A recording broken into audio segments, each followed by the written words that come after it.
ma'am.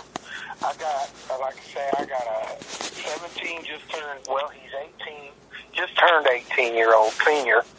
And then I got a 8th grade boy, and they're huge, and they eat all the time, so I got to fix them something to eat. Yeah, I hear you. And I wrote down a few things. Yeah. One thing that I don't have access to is the timeline of the date that Hank, I'm trying to piece together. Yeah, it's July 10th was when he was attacked. Right. Okay. And I thought it was in July, but I didn't know exactly when. And but anyway, I was just trying to piece stuff together. I tried to talk to a girl. She was an officer at Hearn, and she was the responding officer, one of the responding officers. And she went to the landing site and all that, but she won't talk about anything. So she was actually friends. She was from Franklin. Oh. So she's in tight with Pascal and all that Franklin bunch. Now, what's her name? Michelle Taylor. Oh, yeah, okay. And her name now is changed, and I know what it is. It's in my phone, but I'll think of it in a minute.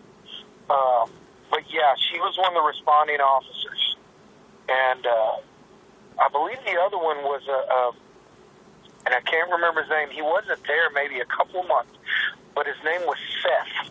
Oh, Seth Hudson, yeah. Hudson, yes, that's him. And I mean, he hadn't even been a cop maybe a month or two when that happened. And so those were the two initial responding officers. Yeah. And they were actually riding together. And so, and the way it all went down for me was, do you remember what night he was attacked on? Was it a weekend night? No, it was a Thursday night. On a Thursday night. Mm-hmm. Okay, I remember I came in whatever morning it was. Had to have been a Friday morning, unless I was off for the week for that whole weekend. Then it would have been a Monday morning, but I'm pretty sure it was a Friday morning. And you know, every morning I'll meet with the guys. Y'all have anything? Well, we had an assault at the hotel, and I'm like, okay, anything bad? Well, no, not really. There's something along that. They minimized it. It was, and the first thing that you think of is this wasn't minimal. This was a pretty bad assault. Yeah. Both of them were not the sharpest tools in the shed. Neither one of those officers. If he was, as long as he was alive, I guess they figured it was okay. I don't know why they I didn't think nothing of it. I had no idea how bad of an assault. I walk in. We have 5 assaults a night at Hearn, but it could be 2 boys fighting in front of the Texaco. It could be, you know, this is really more than an assault. This is an aggravated assault. This is basically, at that time, an attempted murder. Yeah. But all they had wrote down was an assault. There was an assault. So that's nothing. And so, you know, we know now it was a lot more than that. And so it was the next week. Stokely was in there in his office, and he was talking. He says, "Hey, what do you know about this Hank Johnson guy?" And I'm like, who in the hell is the Hank Johnson? What are you talking about? And he says, yeah, this guy is not doing well. And I'm like, I hadn't heard anything about it. And so we got the report, which hadn't even been wrote up at that time. And we started looking at it, you know, and we realized this is a robbery. This is an assault, a robbery, everything. And at that time, I know, I'm pretty sure whatever time we were talking, he had not passed away. And so we started digging, and I remember Stokely asking Taylor at the time, why didn't, and Stokely was on call detective. When we have a crime scene, he comes out. He does the whole crime scene. Photos is the main thing. You don't even have to be a detective to take pictures of the room, you know? Yeah. You start questioning door to door. Did you see anything? Who came to the next door? Who came to your room? Did anybody knock on your door? Did you see anything, hear anything? None of that was done. And he's like, why didn't y'all call me? And I remember her telling him, well, you know, the crime scene was messed up because the EMS was in there. You know, that was her excuse, contaminating the crime scene. And it's like, we still can decipher DNA. You know, if we can pull DNA and it's not an EMS person, we know that's a pretty good clue that it's, you know. Anyway, for whatever reason, they didn't call Steve out. They didn't call me out, which at the time I was the sergeant. I was the number 2 guy under the chief. And anytime any of those other guys had anything, minor stuff, they would call either me or Steve Stokely or Thomas Williams, who is the current chief. Yeah. Thomas didn't know anything about. He was a sergeant. Me and him were the sergeants. So if something happened, we were on call. We never got a call because they did not think it was all that important. Well, he died. He died in Hearn, and he flatlined. Seth Hudson was there. Hank flatlined. Yeah, right there, he flatlined. And in that high school parking lot, and he died for 30 minutes, and then he came back. And then they took him to the hospital where he was laid in a coma for 11 days. And see, when you had told me that, that's the first time that I've heard that. And the reason being is, and I don't know much about Seth Hudson, but he didn't write anything. I don't remember not a single report, not a supplement, anything. But we had opened the case, and about that time, and you would have to go on public record and find this out. Bob Parsley was our chief. And it wasn't long. It was sometime that summer. It was in July. He was let go by the council and immediately replaced by a guy who had worked with Pascal for years, Gene Wilzanowski. Yeah. And now Seth and Gene were very, very tight at Hudson. And I mean, Hudson's a guy who moved up in the ranks, and this guy was not a good cop. He was pretty terrible cop. I mean, he would go to calls and respond to everything, but he had very poor judgment, and I don't think to this day he's ever wrote a report. Yeah, because he left Hank laying there while he went back to the police station and got a camera. Yeah, left him laying there. I didn't know that. And so, but for whatever reason, when Steve started digging, we were immediately shut down. He was immediately shut down on the investigation. I mean, I was second in command. I knew no details of what had happened. And I knew Steve was working on it. And he'd got a hold of, well, we immediately suspected Trey. I did. Me and Thomas Williams did. Because we had worked there longer than any of those other guys. We knew Trey. We knew Samuel Henderson. We knew Ferdell Miles. And we knew that this is the kind of thing. We had heard rumors. Now, what kind of guys were they? Ma'am? What kind of guys were Ferdell Miles? Thugs. I mean, I can tell you about Sam Henderson. First time I ever met Sam, he had a robbery warrant. And me and him fought for about 15 minutes before I got him in handcuffs. And that was my first dealing with Samuel Marcus Henderson. And there's a lot more details to that story I'll tell you some other time. Gee whiz. One of those stories that all these years later I still remember. Well, I'll tell you, he was buck naked when I caught him. And I had to roll around fighting with a naked guy for about 10, 15 minutes before I got him. Oh, man. That was Henderson. And, but. What about Ferdell Miles? Ferdell Miles was bad on a drug they call wet. And, wet is some people say it's formaldehyde, laced marijuana. Oh, yeah? It's also, PCP laced marijuana back, they call it wet, because they dip the end of their marijuana and it's wet.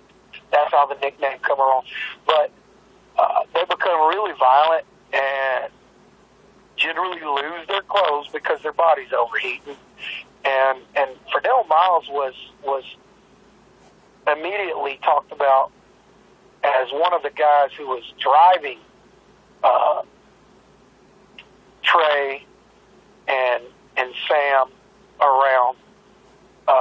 Sam they weren't really buddies, Sam and Trey. Sam was more of a street crackhead. And Trey was a kind of not well thought of, he was in a higher class of street thug, I guess. I would say that Sam was a crackhead and Trey was more of a small-time dealer type guy, you know. They're not a couple of guys that run together. Of course, everybody knows everybody because it's her. But toward the end, we suspected that Trey himself had been hooked on crack or whatever drugs they were on, and that him and Sam were traveling together at that point. But I do remember Stokely had got a hold of Henderson. Henderson had gotten in trouble for whooping a guy, a Mexican guy, over that little old girl. I can't remember that little black girl that ran with Henderson. You'll know her name. Yeah, Courtney Simmons. Yes, that's her.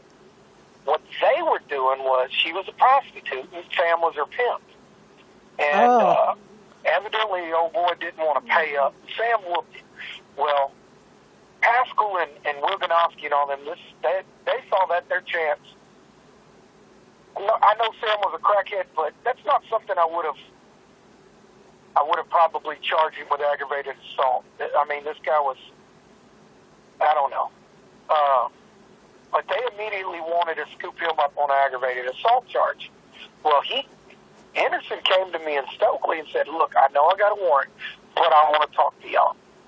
And this was sitting one night right in front, and as soon as Wilganowski came on board, I was kicked to nights that August.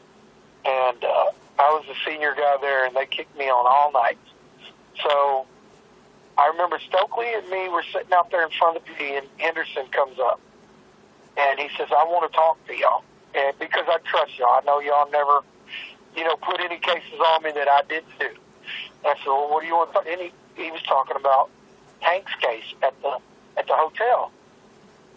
And he told me and Steve, he said, I will tell you all about what happened out there if y'all can get them to drop this, well, that's what he said, this bullshit assault charge they got me on. And me and Steve says, well, I mean, how do we know you're not bluffing? Why don't you tell us something? He said, well, you know who it was, because he said, I wrote to the hotel with Trey. And he said, Trey. And he said, and Sam says, but there was a lot other people involved, people you wouldn't even think. And I said, well, tell me more. And Sam at that point says, man, y'all got to do something for me. You got to get me off this assault charge. And so we told him we'll see what we can do. Lay low, we'll see what we can do. And unfortunately, in this business, you got to make deals with other criminals to, if it's a smaller crime, you got to make deals to catch a small fish, you got to let go to catch a bigger fish, I guess. Yeah. To say it, So yeah. We went to Wilganowski to try to make a deal for Henderson's testimony, which means maybe give him a simple assault charge, a Class A assault, a misdemeanor. And Wilganowski was livid. And as a matter of fact, that night he got some of those guys from Robertson County they locked up Samuel Marcus Henderson, and I don't know that anybody's talked to him since, except I think Ty Clevenger talked to him once. But yeah, I hired him to do that. Yeah, Sam ain't going to talk to nobody ever anymore. Sam was not a guy who's going to just beat somebody and rob them. Sam's going to sneak into your room and steal your stuff. That's the type of person Sam is. Trey is a strong-armed thug who will beat you and take your stuff. That's Trey. And but I had no idea who Sam was talking about at the time. There's other people. And you never heard about Ralph Martinez? Yeah, we did later. See, and when Sam told us there's other people involved, you wouldn't believe who they are or who they're connected to. We didn't know what the hell he was talking about at the time. But later on, we found out this is who he was talking about. Pascal's kinfolk. Yeah, Billy Blackburn. Yes, Billy Blackburn. That's right. That's the one that comes to my mind, Ralph Martinez. And there was a girl who... Patricia Nelson. Is that the one that somebody thought was messing with Hank? Well, that's what he was accusing of, because Hank went to the store and got gas, and he left his keys at the counter, and Patricia brought him his keys, and Ralph and Esther Martinez drove up and said, "What are you doing talking to my girlfriend?" And Hank said, "I don't know your girlfriend. I mean, I don't even know her. I'm from out of town." And Esther had some things to say to him too, and then he drove off.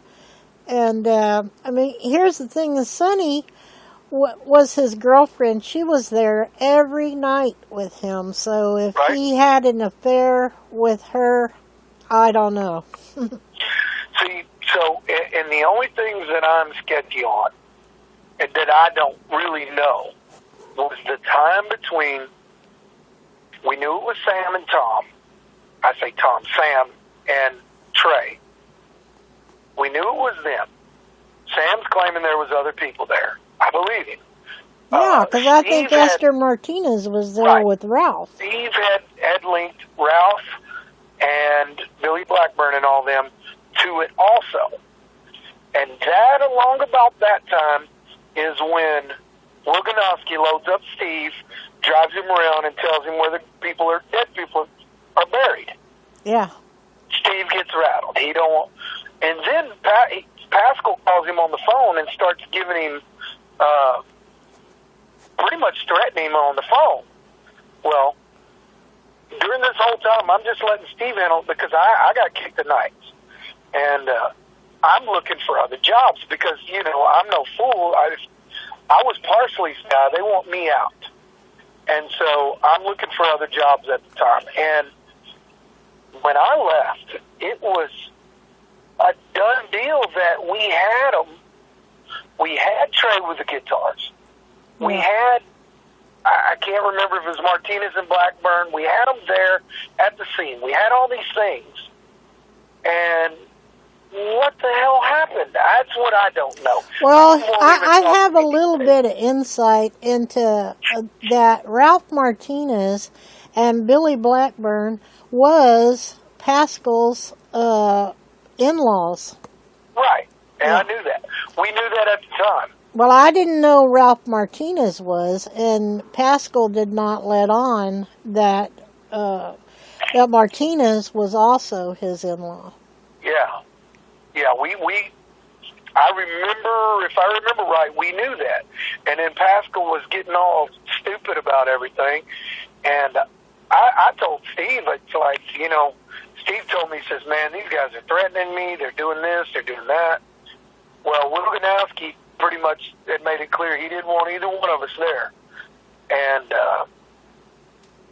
so, I got the job at Normandy, and I was gone. So the next thing I know is a few years later when I seen the case on the news. And I'm like, what the hell? I thought we had I thought we had suspects. I thought we had gotten warrants for Trey. I knew Steve did, but come to find out, Steve got run off, and Wilganowski wound up dead in a bathtub, and somehow no one ever got charged. Yeah, and then Ralph died this year. Who's that? Ralph Martinez died this year. Yeah. And Sam Henderson is sitting there in jail. He knows about everything. I think you know how Trey is. Trey ain't going to ever say a word. Yeah, I've seen him in person. But he's a thug, that's for sure. Oh my gosh, if you had it. Oh, yeah. I do have an idea. But you know what? We ran a warrant on a crack house, and Trey was standing outside. And I always thought this odd, but if I was to tell you not to trust anybody, don't trust Seth Hudson either. But Trey was standing outside when we hit the house. Seth and another officer put everybody on the ground. Everybody get on the ground, that type of thing. And they did. They all went on the ground. We went in the house, cleared the house, arrested a bunch of people. Trey gets up and takes off running. Seth tries to hang on to him. Trey played fullback at Oklahoma, a little college in Oklahoma. This guy's athlete. He pretty much just shucks Seth and runs away. It was very minor. It was a resisting arrest. Yeah. All of a sudden, Wilganowski and them have aggravated assault on a peace officer warrants. My point is, what it looked like to me, let's ship Trey off on whatever we can. Let's ship Sam Henderson off on these they're not good guys by any means. Trey's a killer. Sam's a thug. But let's ship them off on whatever we can, because if they get questioned, they're going to roll on somebody else. Yeah. And so them two were shipped off, and all of the bad things them two dudes did in their life, that was a bullshit aggravated assault on a peace officer, if I ever seen one. Seth wasn't even hurt. And Marcus Henderson slapped around a guy who wouldn't pay his prostitute, and that was an aggravated assault. And it's like, ew, that's pretty, but yeah, 16 years. Never to be heard of, Yeah. And so I think those charges were so harsh because we wanted them out of there immediately so they couldn't be questioned. Yeah, and what bothers me is when Pascal went, Thursday night, Hank's attacked. He dies, he comes back, they take him to the hospital. I see him Friday morning, I'm there. It was rough, I tell you. Right. And Pascal on Saturday was at Billy Blackburn's.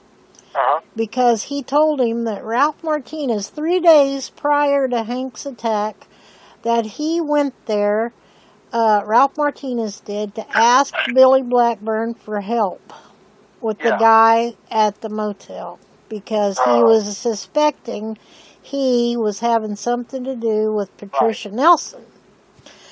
And so Pascal wouldn't let anybody else talk to Billy Blackburn. Right. And 3 years later, he gave him a lie detector test. Out of town, paid with cash. Exactly. Now, Martinez knew Trey and Sam through the drug connections. Trey was a small-time dealer. If you needed marijuana, he would go get it for you. And how Trey started this robbing people at the motel, he'd go door to door. Hey, you want to buy some weed to these roughnecks or whatever they were working out there? Yeah, at the power plant. There was a couple of... Yeah, that's what it was. It was a power plant. Some would buy, some wouldn't. Well, he got to where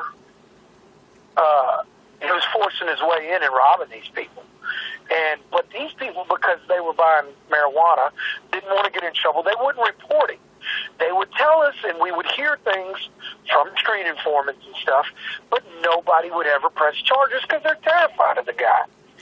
And so when somebody was beat up at the motel, we automatically knew it was going to be Trey. But he knew when Martinez was looking for help, I'm pretty sure he found Trey Thompson and Sam Henderson. Yeah. Now,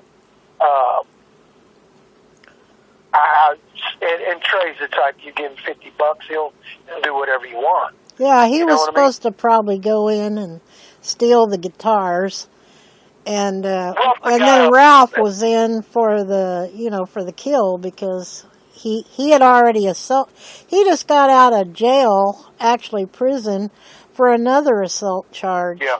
He got out 6 months early. And my honest opinion is that the person who administered the beating for whatever is going to be Trey. He's so freaking strong. You look at those pictures of Hank, and that's a Trey Thompson. Trey was known for knocking folks out up there in Hearn and just beating people. And yeah, but there was a bat, some sort of a bat really? used. Yeah, I saw. I remember something like that now. Yeah, I saw the wound on Hank's arm, and it was a wooden mark on his arm. Uh-huh. And it must have been a bat because Ralph was arrested several times with some sort of small club. Yeah. Well, I have no doubt that they. And so I was trying to remember. What was Pascal saying? What was Pascal doing? You know, that's the. I just don't. Hey, Pascal got, in a sense, he got everybody who knew anything out of there. He got Trey and Sam immediately, because I'm going to tell you, those type of guys, you put a little heat on them, scare them with prison, they're going to talk. Now, Pascal knew that, so he charged them with other stuff and got them sent off to prison, so they're out of the way now, you know? Yeah, why did he do that? Exactly. Did he know it was going to happen? Did Blackburn call him those 3 days prior to Hank's attack? They didn't. Trey and Sam, those charges didn't drop on them until immediately after Hank died. Like a week later, Sam got that charge. Yeah. Trey got that charge in August. It was after Hank. So he knew that Billy probably had went to him and said, I need help. Yeah. This is what happened. He knew that. Or did he go to him beforehand?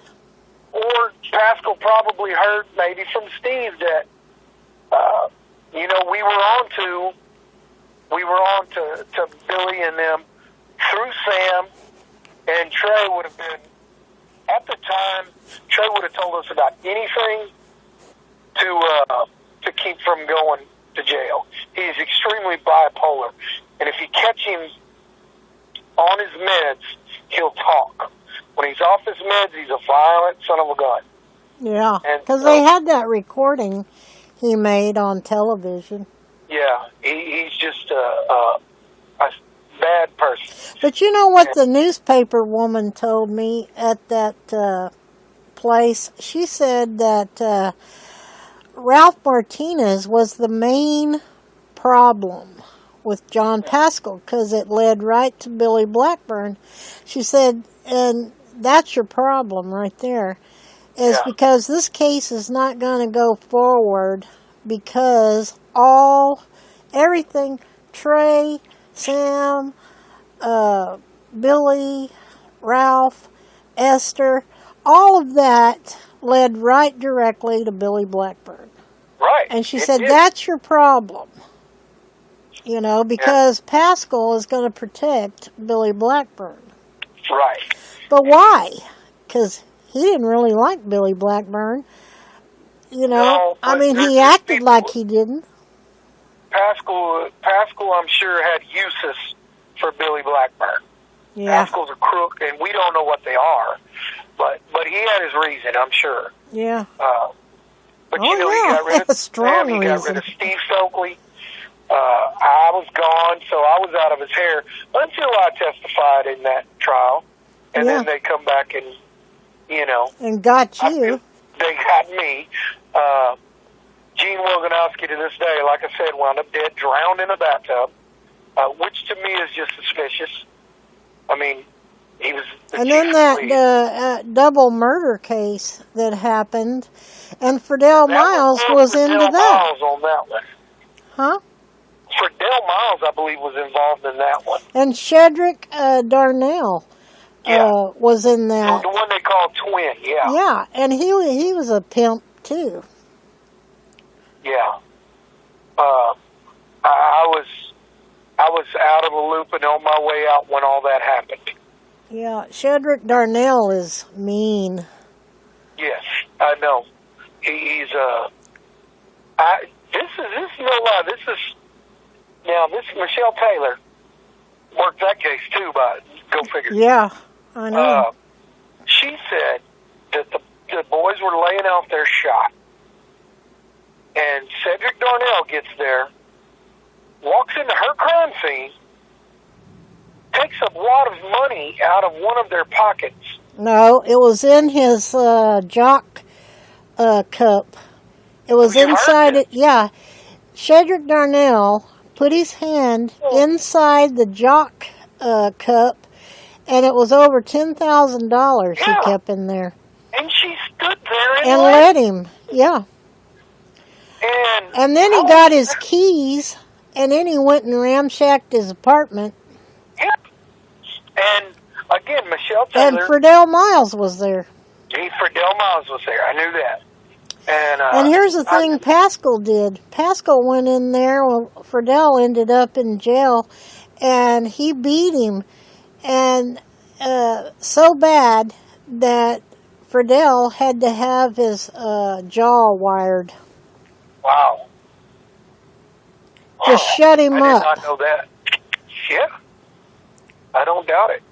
To shut him up. I've never seen nothing like it. You think this stuff doesn't And then those exist two witnesses for the double murder was, let me tell you, the two witnesses ended up dead. There were two witnesses, and both of them ended up dead. And the other witness, house burned down. Wow. Yeah. I mean, and you know that. And Harry worked at the cafe. Wow. And here's the thing, that he was on duty that night Hank was attacked. Harry was the cook at the cafe, which I've been told that Harry liked Hank, liked cooking for Hank because he was a skinny. Oh, they're at the diner, at Penny's Diner? Yeah. Yeah, I remember Harry. Yeah. Well, he was the one murdered. And they were told me that he went to Pascal and told him that he saw what went on in that room because when he put out the trash, he saw everybody in that room. Yeah. Well, then he ended up dead. Wow, see, I didn't know any of that.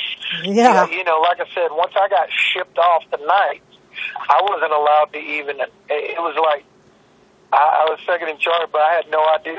And then the damn owners of that motel, oh boy, they're real pieces of work, those people. And the manager was the owner's son. Yeah. You know, and they were capiche. Oh, they're a piece of work. Yeah. They've run up all kinds of criminal acts all across the United States. And, you know, those people went to sell that motel right away. Yeah. And got $2 million for it. Of course, they said all that money went to pay the bills, whatever. And so they didn't have it anymore. Wow. You know, and then Pascal just let them sell it. But you know what? The TV lady told me, she said, right about that time, they were in that room, Hank's room, and they gutted it. They took everything out of that, every evidence, everything out of the room completely and threw it away. Sure. And she said, guess what? They were in there 17 days. Huh. Well, it's such a, I mean, there's so many people involved in it. It's just, but nobody that's a witness is left. Ain't nobody gonna say nothing now. You know, nobody will talk. No. Like, the only person I would think Sam Henderson might talk to might be me. But Well, I he doubt might it. talk because, you know, he's already been in there, you know, ever since they arrested him. He's been in jail, in county, and prison ever since then. Exactly. He might talk to me just because he used to trust me. And here's the other thing is he's got 8 more years. Wow. That's right. 2026, I think. Yeah. Yeah, so, you know, you'd think he'd want to make a deal. Yeah, but I mean, he would talk to me just so you would know. It'd be a peace of mind, but it wouldn't be any sort of deal because I'm not a cop no more. I'm not even, hell, I'm a criminal too, I guess, but I mean, just for your peace of mind, I bet he'd talk to me. Yeah, to find out exactly what happened, you know, I've always wanted to know. You know, I've heard pieces like... He was going to tell me and Steve if we could get him off of that charge. Yeah. And so, he told me Trey was there. He told me other people were there, but he didn't want to go into any detail until we got him something. And that sucker was locked up the next day and has been there ever since. Yeah. So. Yeah.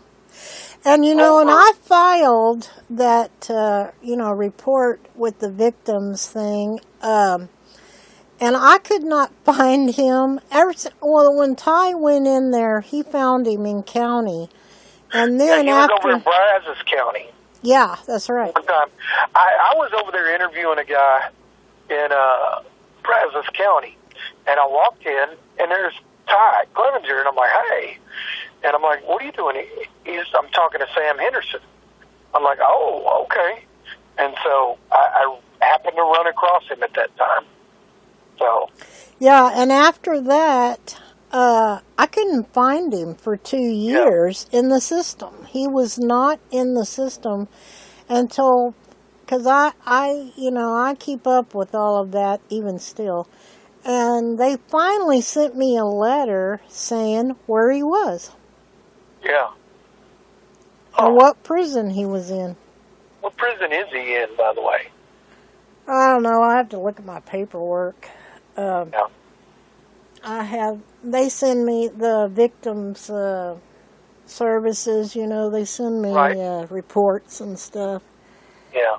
And I've already sent because I went to court, I went to federal court, that one you were in, but I went to another one because they didn't add Samuel Henderson and Courtney Simmons on there. Right. I just forgot. And so I had to go a second time to court with a federal judge from El Paso, and then I won that case too, because I said, no, Samuel Henderson's not getting away. Yeah. Well, and so all of their names are on court records. You know, that's what I wanted. Right. And every one of them are on court records. Well, but I was trying to see if Taylor would talk about the helicopter and all that stuff, but she wouldn't talk it. She didn't want to talk about none of that. So, that struck out on that deal. But like I said, she's from Franklin. She's buddies with all those people now. So. Oh yeah, I know, and I've been there. Yeah. I've been in the office. I've been in the court. Yeah. Well, unfortunately. I was going to give you a holler from my standpoint. That's how it all went down, and I specifically remember me and Steve out there talking to Henderson, him telling us that, and then Henderson being shipped off. You know. Yeah. Well, of course. Yeah, I knew that's what happened because they were hiding him from me. And yeah, and in a sense, the same thing happened to Trey. That was Yeah, and then I found him, and so I found this guy from the Houston Police Department, and he's an advocate for victims' rights, and he helped me keep Trey in his 4 years, his full 4 years in jail, because I figured I wouldn't get another chance, so I kept him in there as long as I could, which I needed the Houston Police Department's help, and they helped me, so. Yes, ma'am. Well. And they're helping me right now with Samuel Henderson, keeping him in there. Right. Well. And I'll keep him in there as long as I can. Yes, ma'am. Well, if you, and like I said, from my end and Steve's end, Steve ever talked to you about it since all that's happened? Stokely? Yeah, he talked to me through the email, and then one time he called and talked to me a little bit about that, about Billy Blackburn, Right. And so that's kind of how I pieced all that together. Yes, ma'am. Well, I'm surprised he talked to you. Yeah, he did. And he called me several times, and then I was in such a daze at the time, and then he had the newspaper guy, the editor of the newspaper, to call me to tell me that Steve wanted to talk to me. Yeah. About Billy Blackburn. So, then we finally talked and stuff, but I do remember, because he went up to the hospital. They washed away all Hank's evidence, and exactly, and they washed his hair, washed the blood out, all that stuff before anybody could get the police. Yeah, before they could process anything. Yeah. Yes, ma'am. Well. I'm glad at least Steve talked to you a little bit. I don't know if it's anything. Yeah, Seth Hudson talked to me. He did speak well of Gene, and I said, "You're kidding, right?" Yeah, they were tight. I was like, he's a good guy. I go, "No, he's not." You're not a good guy at all. I said, "No, he's not." I mean, Gene was. When this guy got there, it's like I got to get out of here. This guy is a crook, and he's on payroll. Yeah. And I'll go take a job at Normandy to get the hell out of here. So. Well, that's what John Pascal said when Billy Celestes had to have an attorney, and he wanted to go on record with all the stuff that he knew, Billy Celestes, the hitman, Right. And he was Pascal's, I don't know what you call it, whatever, and they were tight with each other. That's what the newspaper woman told me. And so Billy Celestes was in the newspaper, and I read that John Pascal said, well, you can't go to court when everyone is dead. That's true. And that's exactly what Gene Woganowski, like I said, he took Steve around and pointed out graves. Yeah. It said, there's a guy buried here, a guy buried here. My point is, shut the hell up, That's basically what his point was. Yeah. And, Woganowski was, and Seth Hudson's a piece of work, too. I mean, I've never seen a guy advance so fast that knew diddly shit about, a cop. Yeah, he's in College Station with some high position now. Oh, yeah. And that stage,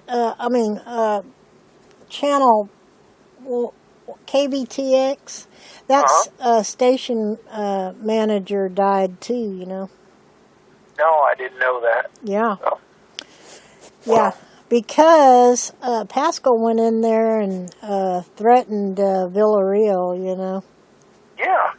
Yeah. I didn't know that. Carmen Villarreal? No, Sylvia. Sylvia Villarreal. Huh. Yeah, That's and like John she Pascal? had a thing for that station manager, you know. And Yeah. then he ends up dead. And I Wow. do remember they did say something on the news about it wasn't in connection with Huh. any wrongdoing, which was kind of funny because why would they say that? Yeah. Well, who said it was, you know? Yeah. Exactly. So, wow. I know that Booger County Mafia boy. So, Well, well, hopefully one day, and you know, we can nail John Pascal in some way or another. Somebody will talk somewhere down the road. You know, Patricia Nelson's still around somewhere. And Esther now, Martinez, you know, she was a fugitive for 5 years because she yeah, wouldn't talk about Ralph. And they right? finally brought her in, and then they made a deal with her, and she was just on probation for 2 years for lying to the grand jury about Hank's murder case. Yeah. Wow. Yeah, but she was a fugitive for 5 years. Jeez. I didn't Yeah, and how realize about that that either. Brian Bancroft? Brian Bancroft, I hadn't heard that name in a few. Oh my God. Him and uh, is Richard Riegert were the two investigators for Pascal. Riegert's the one who somehow worked up this bullshit case against me that was you saw so famously on the news. Yeah. Yeah, so Bancroft, what a yahoo! Yeah, Wow. and he is nothing but a liar. I'm telling yeah. you. I've caught yeah. him in so many lies. Those guys will do anything Yeah. for Pascal. Yeah. And it don't matter how long it takes. And I hate to say this, but I'm surprised you've made it this long. Well, that's The way- right. I did that- have no. one of Pascal's hitmen come around here. Yeah. I caught him over the fence. And I had to call the Lavender, police.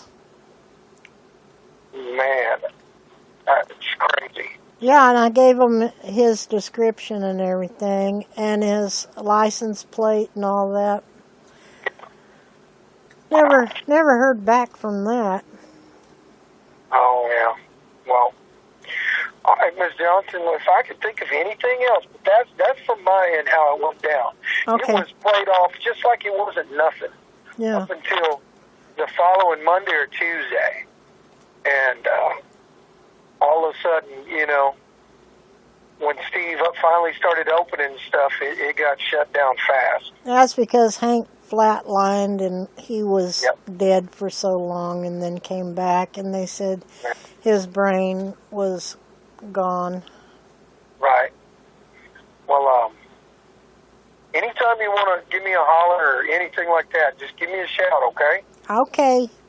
All Well, right, thank ma'am. you. You take care. All right. All right. Bye-bye. Bye.